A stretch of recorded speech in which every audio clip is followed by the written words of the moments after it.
Allahumma salli ala sayyidina Muhammad wa asghiri zalimin biwalimin wa akhrijna min bainihim salimin wa ala alihi wa sahbihi ajma'in. Ayo sekarang kita tanya, yang gaib itu kita apa Allah? Sebenarnya kita inilah yang gaib, yang diadakan, yang diwujudkan oleh Allah. Tapi kita selama ini mentang-mentang ada, sehingga kita tak butuh Allah, sehingga kita menggaibkan Allah. Itu semua karena salah tafsir di dalam mentafsiri surat cintanya Allah. Jadi setelah menjadi sel sperma dan sel telur, Allah mengkasih sayangi cikal bakal tubuh ini, menjaga cikal bakal tubuh ini, merawat cikal bakal tubuh ini, dikasih makan, dikasih minum, hingga ada proses perjalanan. Tanpa makan minum maka tak akan ada proses perjalanan. Saya tanya, apakah saat dari tanah sampai menjadi sel sperma dan sel telur, Anda, saya bisa makan sendiri? Anda, saya, apakah bisa minum sendiri?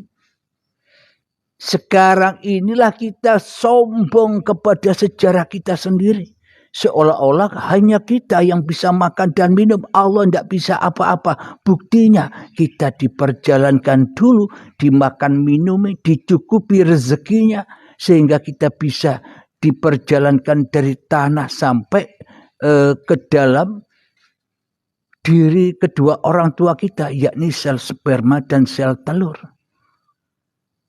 Apakah itu bukan kekuasaan Allah? Apakah itu bukan kemahasucian Allah? Karena kita menafsiri Al-Quran dengan hawa nafsu kita, sehingga kita tidak bisa menyaksikan kemahaakbaran Allah, kemahasucian Allah, kemahaagungan Allah. Yang ada hanyalah kemahasucian, kemahaakbaran, keagungan hawa nafsu kita sendiri selama ini.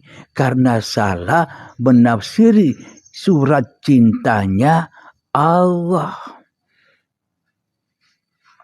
Kita tidak melihat, tidak menyaksikan cintanya Allah kepada kita. Kita hanya melihat cintanya kita kepada Allah. Kapan kita bisa cinta kepada Allah tanpa Allah? Apakah kita bisa cinta sendiri kepada Allah tanpa Allah? Saya lanjutkan lagi agar kita melek dengan surat cintanya Allah ini, agar kita tidak salah lagi melangkah di dalam kembali kepada Allah.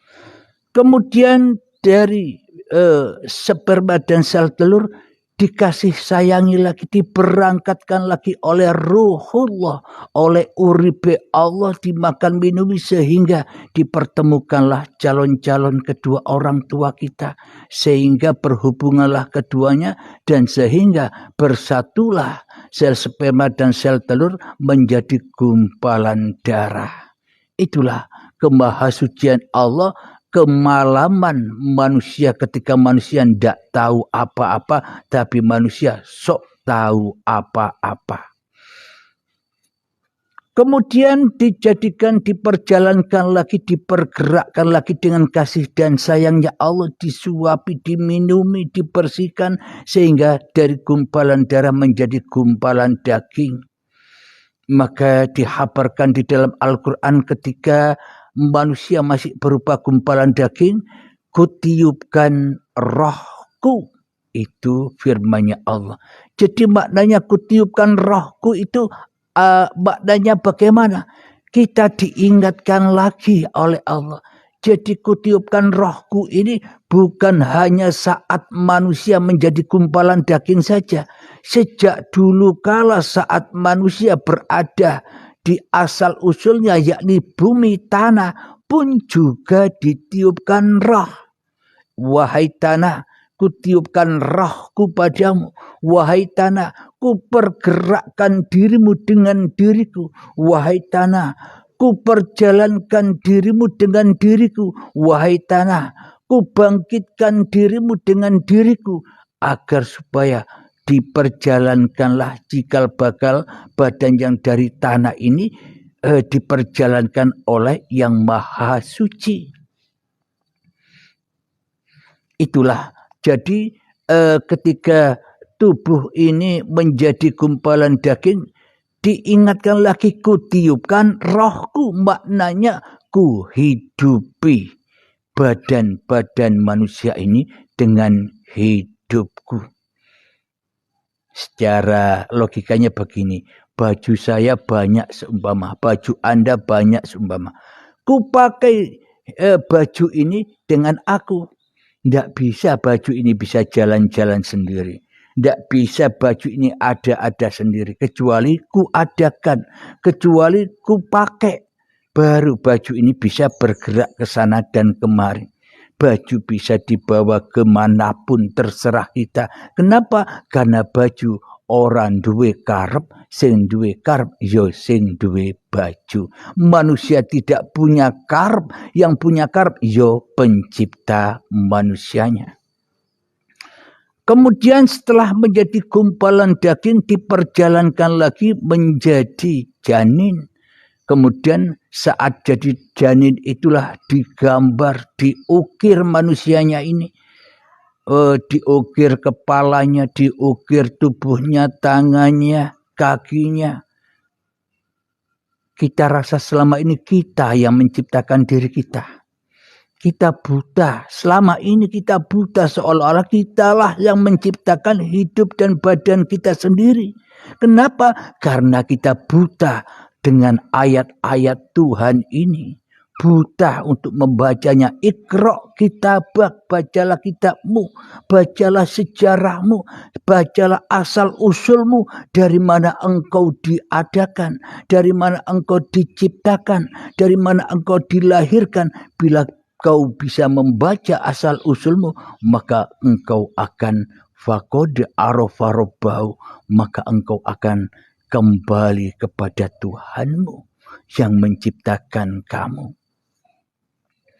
Kemudian manusia setelah menjadi gumpalan, menjadi janin, maka terlahirlah, terbukalah pintu-pintu gerbang al-arham ini, alam arham menuju ke dunia. Jadi terlahirlah manusia itu ke dunia. Jadi maknanya Isra Mi'raj yang dilakukan oleh Kanjeng Nabi Muhammad itulah sebagai tanda kebesaran Allah untuk memperjalankan hamba-hambanya, yakni menciptakan manusianya.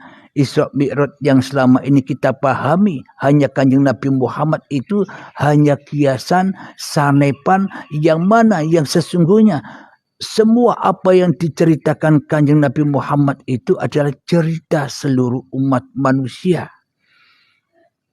Jadi Kanjeng Nabi Muhammad dicipta, diutus untuk membawa agama rahmatan lil alamin, untuk semua manusia berhak membaca atau menafsirkan Al-Quran. Al-Quran bukan milik ahli tafsir saja. Al-Quran milik manusia, seluruh umat manusia. Kenapa? Karena Al-Quran itu firman-firmannya Tuhan. Bila firmannya Tuhan hanya dikuasai oleh ahli tafsir saja yang berhak mentafsiri, maka hati kita tak akan bisa tembus kepada uripe Allah. Bila kita masih mengagung-agungkan manusia kita, bila kita masih mengagung-agungkan sanad, bila kita masih mengagung-agungkan kebanggaan, kehormatan, kemuliaan orang-orang yang kita anggap mulia. Sesungguhnya siapa yang lebih mulia antara orang yang kita muliakan dengan hidup yang ada pada orang yang kita muliakan. Lebih mulia mana? Alhamdulillahirabbil alamin. Kita lanjutkan. Subhanalladzi asra bi 'abdihi lailan minal masjidil haram ilal masjidil aqsa alladzi barakna. Maha suci Allah yang telah memperjalankan, kalau ahli tafsir mengucapkan atau menuliskan di sini Muhammad yang bisa Isra Mi'raj. Nah, kita ini datang ke dunia ini Isra Mi'raj apa bukan? Kalau hanya Kanjeng Nabi Muhammad saja yang bisa Isra Mi'raj, tentunya di dunia ini yang ada yang wujud hanya Nabi Muhammad saja sendirian.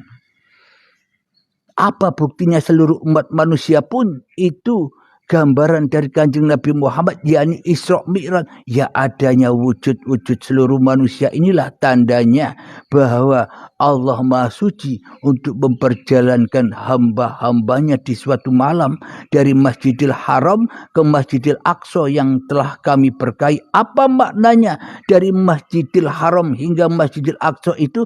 Dari tanah itulah Masjidil Haram, bumi. Masjidil Aqsa itu adalah ketika manusia sudah diperjalankan dari bumi hingga keluar dari bumi. Apa itu? Jadi bayi yang suci. Itulah yang dimaksud Masjidil Aqsa yang diberkahi. Manusia diperjalankan oleh Allah dari Masjidil Haram ke Masjidil Aqsa naik buraq. Apa buraq itu? Bukan seperti cerita dongeng-dongeng yang selama ini kita dengar. Buraq itu bukan suatu makhluk atau digambarkan kuda berkepala manusia cantik. Akan tetapi buraq bagi Allah itu barokah. Maha suci Allah yang memperjalankan hambanya di suatu malam dari Masjidil Haram hingga Masjidil Aqsa yang diberkahi. Maknanya terciptanya diri manusia itu dari tanah sampai jadi bayi di dalam keberkahan Allah. Dudu buraq. Ini agar kita bisa memahami surat cintanya Allah kepada seluruh umat manusia. Agar manusianya bisa luluh lantak hatinya. Bisa luluh lantak kesombongan di dalam hatinya. Agar kembali kepada kasih sayang Tuhannya. Jadi maknanya dari tanah sampai menjadi bayi yang suci diceritakan ketika Nabi Muhammad Isra Mi'raj di dalam Masjidil Aqsa sudah ditunggu-tunggu lama oleh para malaikat. Sudah ditunggu-tunggu lama oleh para nabi dan rasul. Maknanya itu hanya kiasan saja. Setiap bayi yang suci itu sudah ditunggu-tunggu lama oleh kedua orang tuanya, bapak dan ibunya. Sehingga ketika sampai di Masjidil Aqsa atau ketika bayi sudah terlahir ke dunia, maka sholat berjamaah. Masa bayi bisa sholat berjamaah? Maknanya sholat berjamaah itu kumpul antara bayi dengan ibu bapaknya, kumpul hidup bareng. Itu yang dimaksud sholat jamaah itu. Alhamdulillahirabbil alamin. Apa tujuannya manusia tercipta? Apa tujuannya Kanjeng Nabi Muhammad di Isra Mi'rajkan? Kita ini agar terbuka. Kebanyakan kita mendengar di luar cerita dari Al-Quran ini sendiri. Tujuan Isra Mi'raj, Nabi Muhammad mendapat perintah sholat 5 waktu.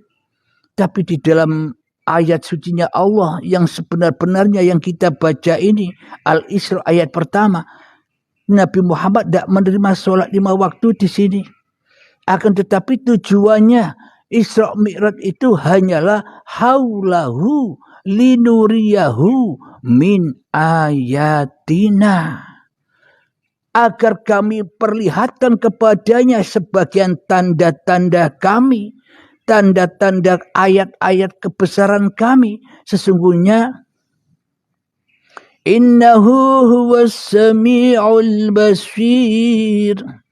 Jadi tujuannya manusia di-Isra Mi'rajkan haulahu linuriyahu min ayatina. Dengan naik buraq itulah, dengan barokah itulah manusia bisa menyaksikan kebesaran Allah, bisa menyaksikan ayat-ayat Allah di mana yang ada pada diri masing-masing.